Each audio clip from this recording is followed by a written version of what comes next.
Good evening, or good day, or good morning, whatever time frame you are right now. So, I have decided to hold the class via a recorded lecture, considering that some of you here have a problem with internet connectivity. If ever, we will always opt to have our classes live or online.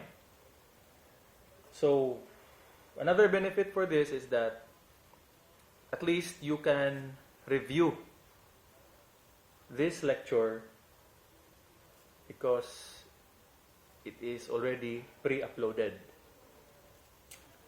Now, before you start, kindly gather first the notes that I sent.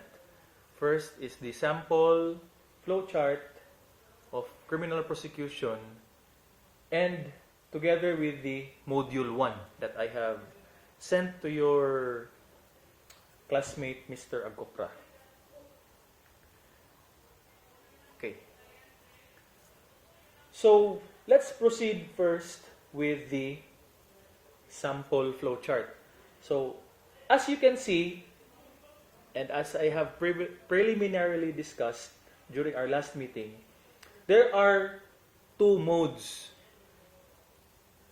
in the initiation of the criminal action. So we will go first with the one on the left, which is arrest under Rule 113. Okay? Now let's go to your module.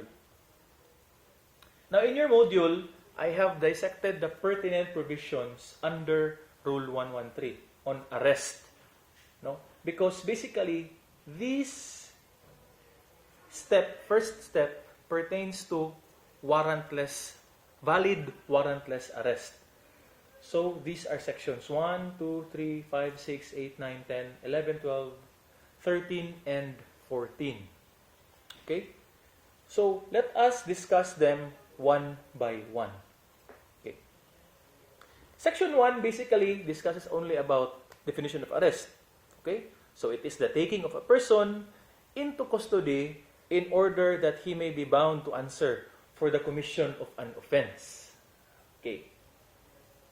This is actually a way of a retribution on the part of the state being the complainant. Because in criminal actions, the complainant per se is, of course, the Republic of the Philippines. The complainant, the private complainant, although most of the time, most crimes involves private complainants, they are only witnesses utilized by the state. Okay? Now, let's proceed to section 2 of Rule 113. Arrest, how made? It says here that it is made by an actual restraint of a person to be arrested. Or, this is the second mode, by his submission to the custody of the person making the arrest. Now, in the first scenario, the arrest is made by an actual restraint of a person to be arrested. This can either be under warrantless arrest. Actually, applicable gihapon diri ang effect of arrest with a valid warrant. Okay? So, as you can see, general naman kay ang terms din eh. But I opted to include this because it is applicable in the first phase, which is now the arrest or the initiation of the criminal prosecution. And the second mode is by his submission to the custody of the person making the arrest. So, he will submit himself to the law enforcement officer who is authorized to execute the law. On the second paragraph of section 2, it states here that no violence or unnecessary force shall be used in making an arrest. What is only necessary is to handcuff the suspect or the accused, and that's it. As long as the arresting officer will ensure that he will not flee, that will suffice. Okay? So, further, this second paragraph states that the person arrested shall not be subject to a greater restraint than is necessary for his detention. Diba? You cannot restrain an accused in a way that it is already inhumane. That's the key word there. No inhumane way of arresting or detention or restraint. Okay? If you've seen from the news, no, daghan kayo tag mga makitaan sa news nga kanang mga ipang dakop, and then they were placed in a secret facility. Di ba? Suluoy kayo. So, what Section 2 prohibits is that there should be no violence or unnecessary force. Okay? Take note on that. Now, I have also included in our Module 1 some topics to consider, but take note that these are not limited. Okay? I'm not saying that diha ra mo taman mag-study. You can venture into other principles or other topics that are important. But I have opted to point this out because they are commonly asked in the bar. Okay? So first is Miranda rights. Miranda rights was derived from the U.S. Supreme Court decision Miranda versus Arizona. So we are already familiar with that, di ba? We have seen movies before, or we have encountered this in other subjects, di ba? So the accused, upon arrested, he has the right to remain silent, or rather, accused person under custodial investigation has the right to remain silent. Anything he says can and will be used against him in a court of law. He has the right to talk to an attorney before being questioned. So he has the right to counsel. Actually, this is enunciated in our Bill of Rights. Diba? And lastly, if he cannot afford an attorney, one will be provided before any questioning if he so desires. In our Philippine Constitution, this fourth aspect is actually expounded further. Diba? So, if you are provided by a counsel, no, consider, for example, you are the one being accosted by the arresting officer. You are being interrogated, no? Nagtuda sila nga, you might be the person committing the crime, etc., etc. Now, the mere fact of having a counsel will not suffice, no? Under our jurisprudence and our principles in the Philippine Constitution, it states that if you have no counsel, we will provide you one which is a competent counsel. That is the addition from the Miranda rights and in our Philippine Constitution. So take note on the Miranda Doctrine being adopted under Article 3, Section 12, Paragraph 1 of our Constitution. Okay? So you go over that.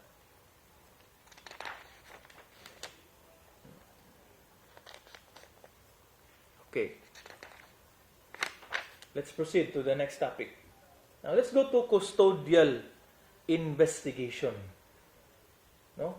And the guiding principles under our Constitution. And of course, since we are studying remedial law, then the procedural provision. No? Now, at first, no, let us try to distinguish what is custodial investigation and preliminary investigation. No? So, first off, the custodial investigation pertains to the questioning initiated by law enforcement officers after a person has been taken into custody, or qualified by that, a person who is deprived of his freedom of action in any significant way. Now, during my experience at the bar, there are very tricky, no, in formulating questions.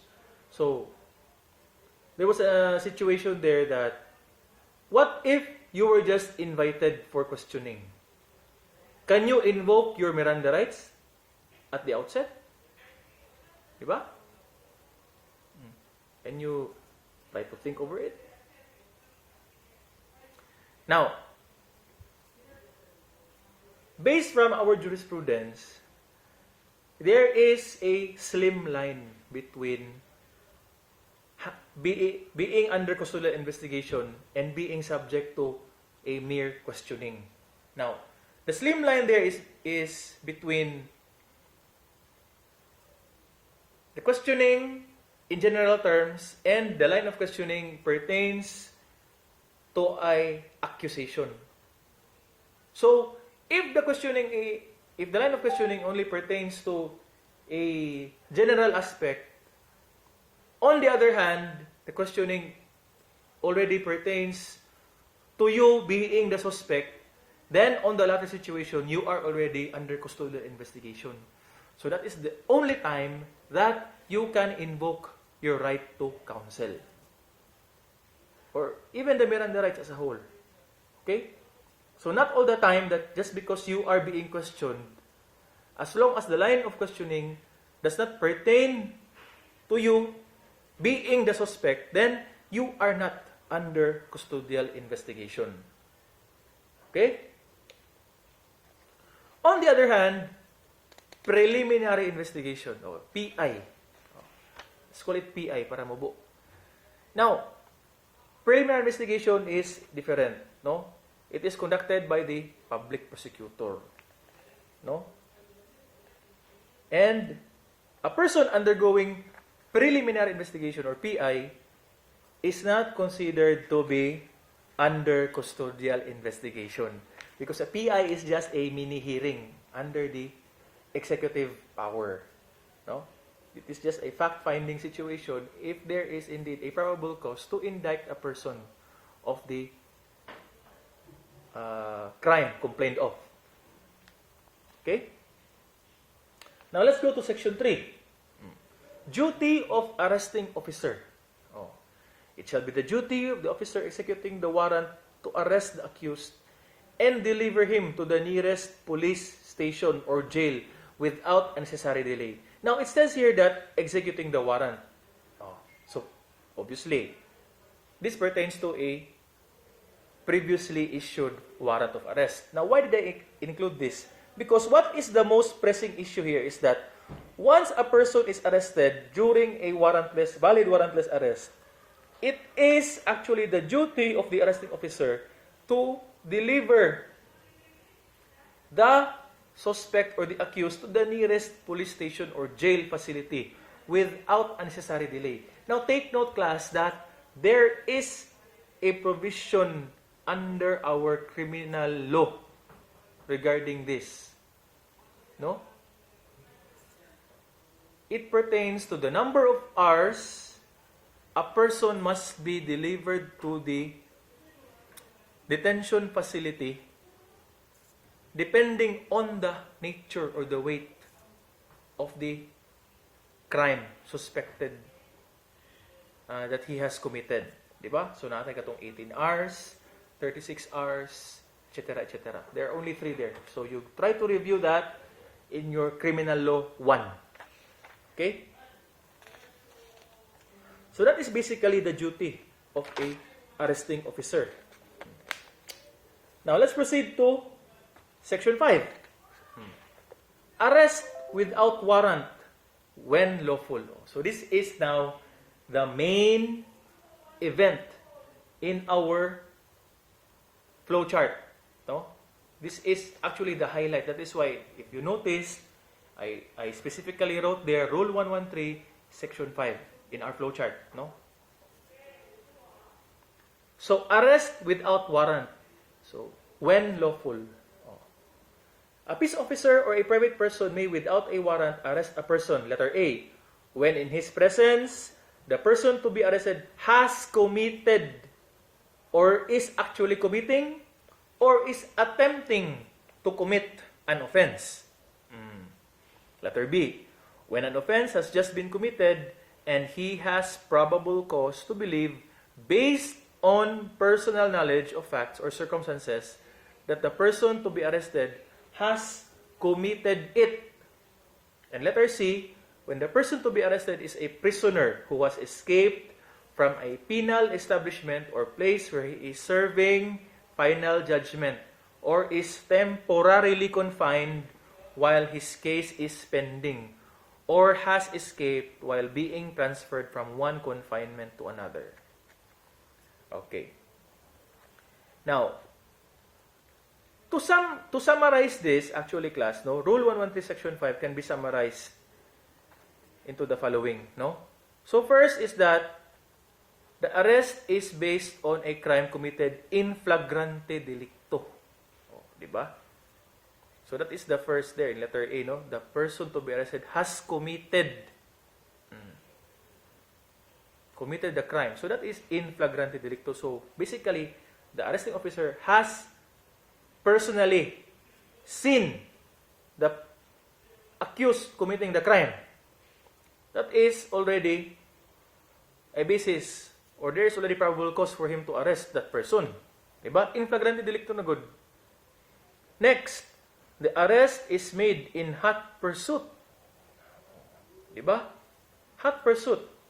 You have a probable cause to believe based on a personal knowledge.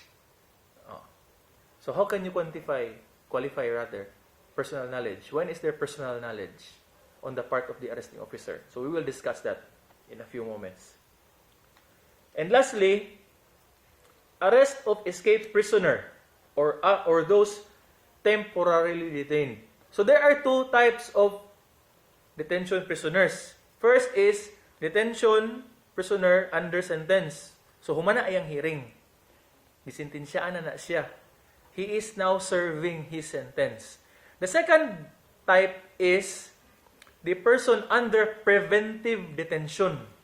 So katong mga nadakpan lang, fresh pa kaayo sa dalan, mga bagong dakop nga mga isda, and ongoing pa ang ilahang hearing, for arraignment pa, for pretrial, for whatever stage, they are the persons who are considered to be under preventive detention. So they are detained in order to assure the government or the people of the Philippines that these individuals will be held accountable and they have to appear and answer in court of the charges filed against them.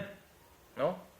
So diyan alin musud ang atong mga aspect on bail, which we will discuss in the coming meetings.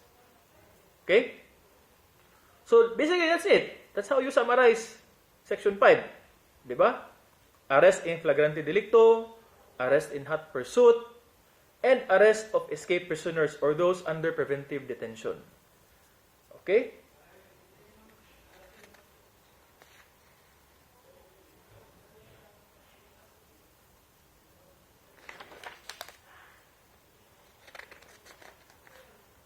Okay. Now, let's try to discuss Section 5A. Now, what is important here, class, is that there must be an overt act.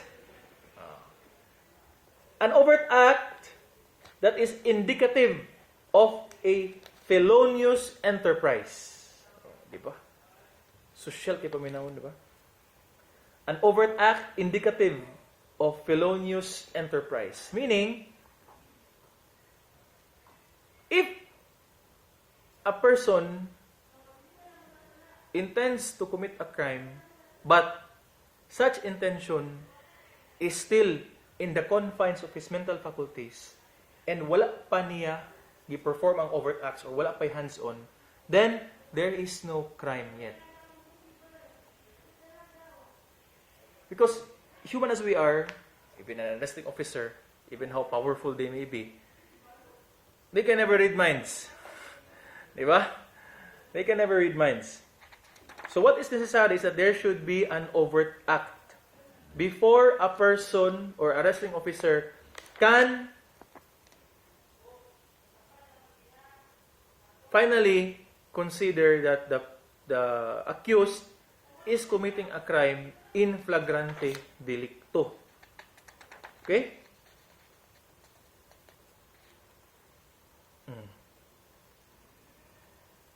There are some cases here that I assigned, no? So, they briefly discuss what are these overt acts that can be considered as in flagrante delicto and vice versa. Okay?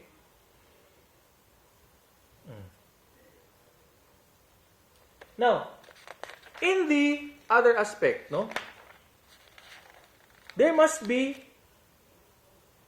a personal experience on the part of the arresting officer. So, technically speaking, he must have personally viewed the crime to be committed. Diba? Because that is based already on personal knowledge, personal experience. So, nakitaan niya. So, he has a reasonable, rather, he has the reason to effect the warrantless arrest. Now, let's proceed to Section 5B, Arrest in Hot Pursuit.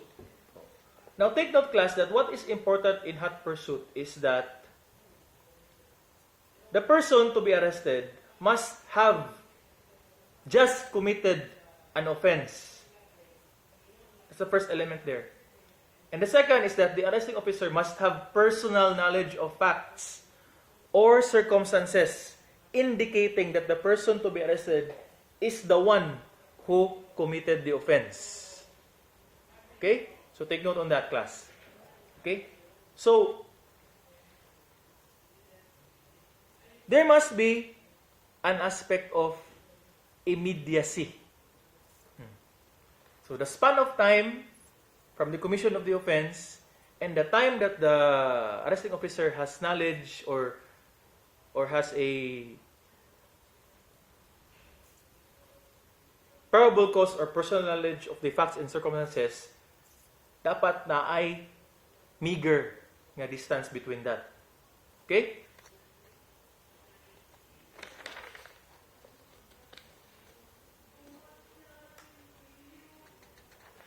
Okay. So take note, class, that the requirement that an offense has just been committed means that there must be a large measure of immediacy. Okay? Immediacy between the time the offense was committed and the time of the arrest. If, on the other hand, there was an appreciable lapse of time between the arrest and the commission of the crime, then there can be no valid warrantless arrest. So, the police officer must secure first a warrant of arrest. I think I assigned a case here. Let me see. Yes. Pestilos. Yeah, Pestilos versus Generoso. GR number 182601, November 10, 2014. Yes, I have assigned that. So that case discusses what is considered an immediacy, no? Which will in turn give the arresting officer the legal ground to have a valid warrantless arrest. Now let's go to the phrase probable cause based on personal knowledge of facts or circumstances. Now, under the rules, it states that the requisite for a valid arrest in hot pursuit is probable cause based on personal knowledge, di ba? Etc. Now, under our rules on criminal procedure, probable cause by the arresting officer for the purpose of effecting a valid warrantless arrest in hot pursuit, no? There must first be personal knowledge. Diba? Now, this personal knowledge is based on facts or circumstances. Okay? Now, most likely, there are times that facts and circumstances are being told by other persons nga naka-witness. These were not taken or notified upon by the arresting officer. So what is important there is that these facts or circumstances must pertain to actual facts or raw evidence, which are supported by circumstances sufficiently strong in themselves. Take note, class, ha? Supported by circumstances sufficiently strong in themselves to create the probable cause of guilt of the person to be arrested. This is actually equivalent to a reasonable suspicion. Nagduda ka, duda lang alone will not suffice. But if your duda is qualified with an adjective that it is reasonable, then the same must be founded under a probable cause. And on the personal aspect of the arresting officer, it must be coupled with good faith. Diba? Naagin ang good faith firme. Because these types of things can be abused. We already know that. Diba? Kaya mag-abuse sa ilang power. No?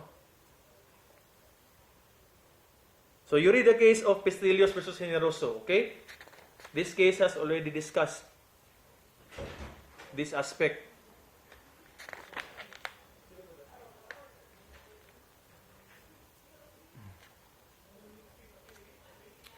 Okay.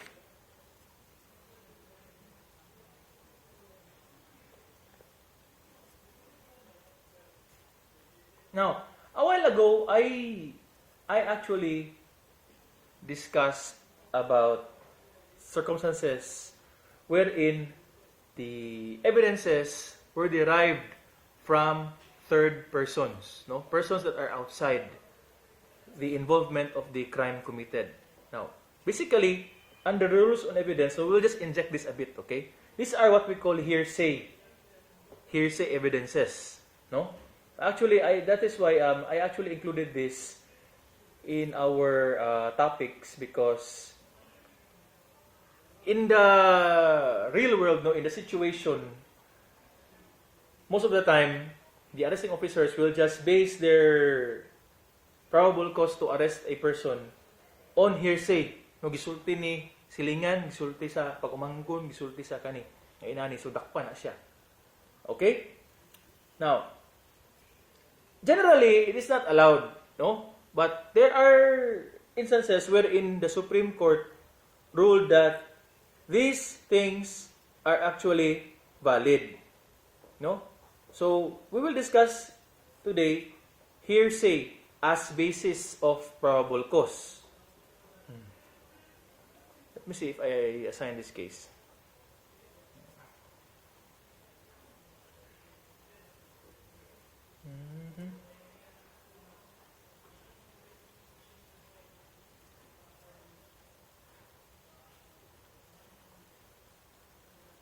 Okay, now I forgot to include that in the module.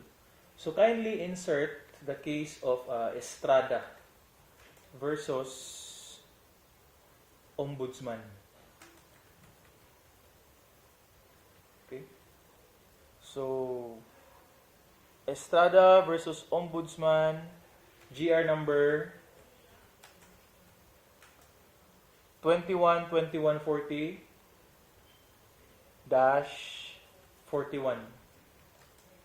January 21, 2015. So Estrada versus Ombudsman, GR number 212140-41, January 21, 2015. Okay. Why is this important? Diba? Because it says here that the determination of probable cause does not depend on the validity or merits of a party's accusation or defense, or on the admissibility or veracity of testimonies presented. This is actually enunciated upon the U.S. jurisprudence. No? This is the problem with our Philippine courts, because we sometimes rely on Philippine jurisprudence, U.S. jurisprudence, especially in situations which are novel to us and then wala patay na establish nga stare decisis. No? So it states in the United States ruling that the determination of probable cause can rest partially or even entirely on hearsay evidence. No? Luoy ang accused, di ba? As long as the person making the hearsay statement is credible. Now, let's try to inject the rules on evidence here. Now, when can you then say that the hearsay evidence is credible? If that person who has conversed to the arresting officer that this person has committed, when can that person be considered as a credible person? Any idea? Okay. It's the perks of on your side, no? Ano siya ang pabor sa inyo, kaya recorded man eh. Now, to break the iceberg, a person's hearsay statement can be considered credible when that person who made the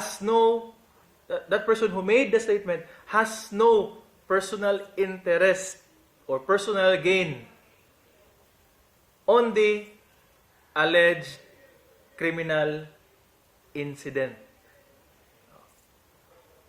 So, if wala siya intention nga daoton ang accused, or it is clear that he is just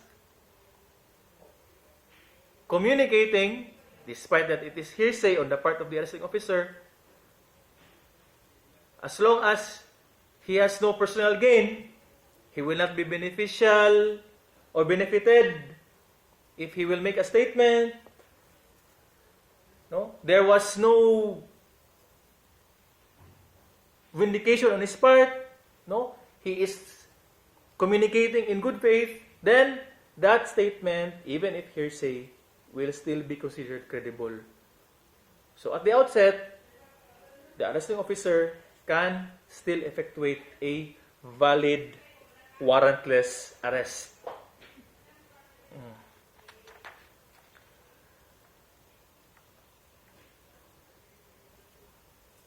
Oh, in addition to that, class, is that if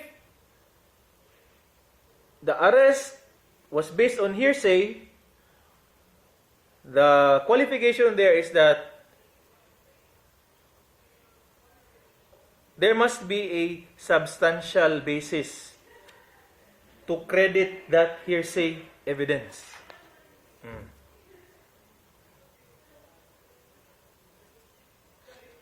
Okay?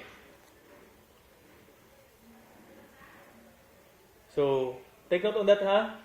Hearsay, generally not valid. But as a basis for warrantless arrest, if the qualifications are present, the elements are present, then it is valid. Okay? So, always qualify. If you will encounter this question in the bar or in our exam. Diba? Takabalo.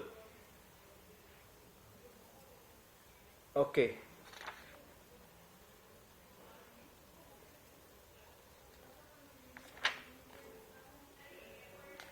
Now, let's go to the next topic. Probable cause in relation to warrantless arrest. No? Actually, class, this topic must go hand in hand with our principles in our Constitution. No? So, kung naman mo ang subject, so I presume now that you already know the basic principles there. Okay? Now, going back, no, Article 3, Section 2 of the Constitution, it says here that no search warrant or warrant of arrest shall issue except upon probable cause to be determined personally by the judge. Now, what if in the actual scenario wherein a person might have or will commit a crime? Oh, do you need to go to the judge para magkuha kag warrant of arrest? Di ba? So, there's no need there. No need anymore to secure a warrant. Because as what we have discussed, you already have a personal knowledge. Diba? That is sufficient enough to satisfy the element of probable cause. Diba? So, as long as the person effecting the arrest has probable cause to believe, based on personal knowledge of facts and circumstances, that the person to be arrested has committed it, then a valid warrantless arrest can be effected. Okay? So, for example, in Section 5C, katong iikyas, there's no need to have a warrant issued. Di ba? So, once the person has escaped, and then you apply the principle on immediacy, kataka siya mga 5 minutes ago, then you can go for a search and arrest or apprehend that person who escaped the detention facility. If ever a considerable lapse of time has already elapsed, then that's the time that you make a report to the court, and the court will act upon it. So, the court will issue another warrant. Diba? So, do not forget the principles on immediacy together with probable cause in certain situations. Okay?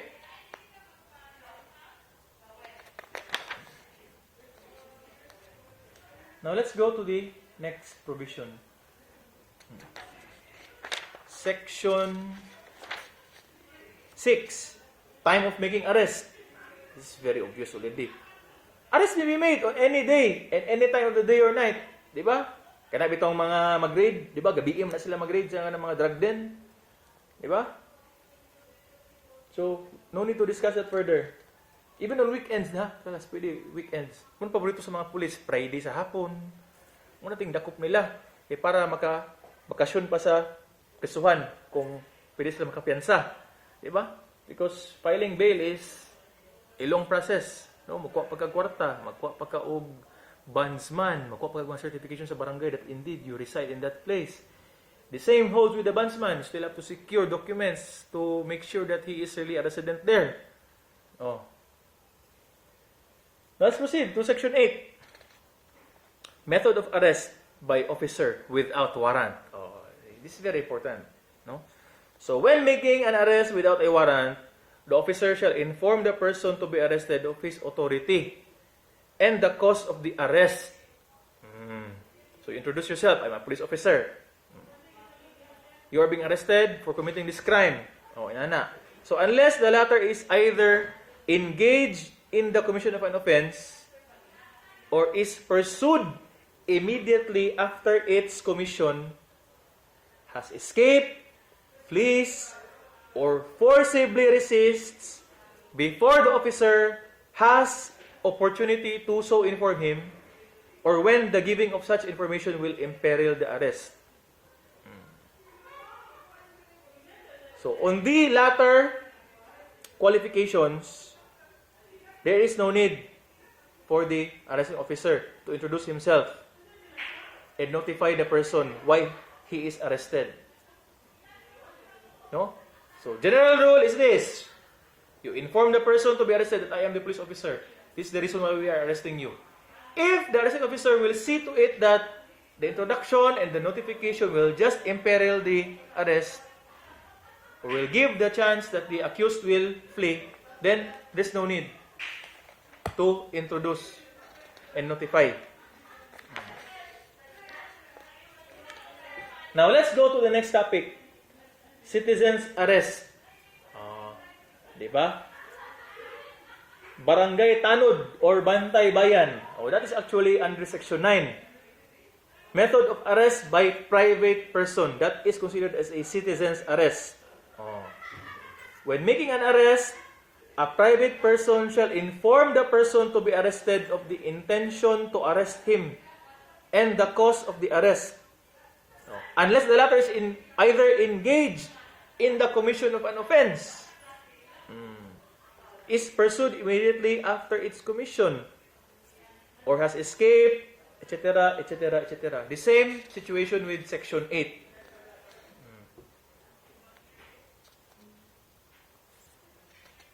So you don't have to act just like a police officer. No? In some situations. Because this is a special circumstance wherein you will conduct a citizen's arrest. Now, let's try to go with these more common officials in our community. We have the barangay tanod or the bantay bayan. Oh. Unfortunately, even if they are not considered as officers of the law, when they will make arrests, they are not considered as citizens' arrest. Because even if they are volunteer-based organizations, no, they are actually recognized by the local government unit to perform functions relating to the preservation of peace and order at the barangay level. So, this authority given to them is actually under Executive Order number 309, issued on November 11, 1987. Oh, di ba? So, whatever arrest they may make is not considered as a citizen's arrest. No?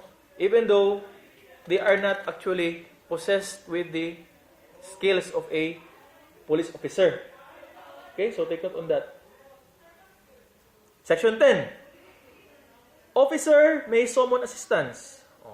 Obvious na kayo ni class. An officer making a lawful arrest may orally summon as many persons as he deems necessary to assist him in effecting the arrest. Every person so summoned by an officer shall assist him in effecting the arrest when he can render such assistance without detriment to himself. Diba usually, kinaman yung mga tambay din na, diba, walay labot sa kaso, pero naman ng mga pulis, then they will ask help. Tendency na is, mangulata pa na sila. Di ba? I don't know why the rules of court did not indicate it there. No, that the person to be summoned should not exceed his authority. Di ba? Instead, what the Supreme Court has averred here in Section 10 is that the help must be without detriment to himself. Kung na may tabo. Most of the time, kulatahon na nila ng mga madakpan. Di ba? Okay. So anyway, let's proceed to Section 11. So the right of officer to break into building or enclosure. So take note, class, that this section is applicable to an arrest made by a valid warrant of arrest or even without a warrant as provided in Section 5. So they may break into any building or enclosure where the person to be arrested is or is reasonably believed to be, if he is refused admittance thereto after announcing his authority and purpose. So now, if that is an enclosure, you still have to notify persons inside or the person to be arrested that you are effecting an arrest. No? So there are chances here that they will escape the back, the house, if there is an egress there. Diba? Section 12. Whenever an officer has entered the building or enclosure in accordance with the preceding section, he may break out therefrom when necessary to liberate himself. So, together with Section 11, if you want to create an ingress by destroying any obstruction, you can also create an egress in order to liberate yourself. Entry, guba. Exit, guba gyapon. Next section, 13. Arrest after escape or rescue. If a person lawfully arrested escapes or is rescued, any person may immediately pursue or retake him without a warrant at any time and in any place within the Philippines. So this pertains to a valid warrantless arrest under Section 5.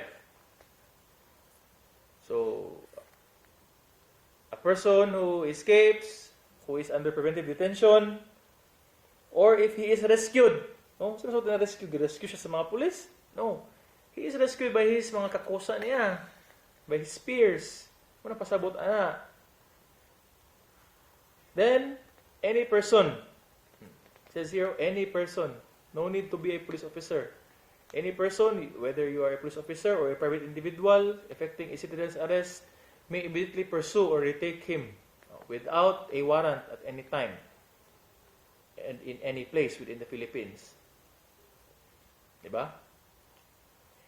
Now, how do you correlate this, or how do you understand this with the other provisions? Diba? Katong immediacy. How is it different with immediacy? Try to ponder on that. Okay? Food for thought.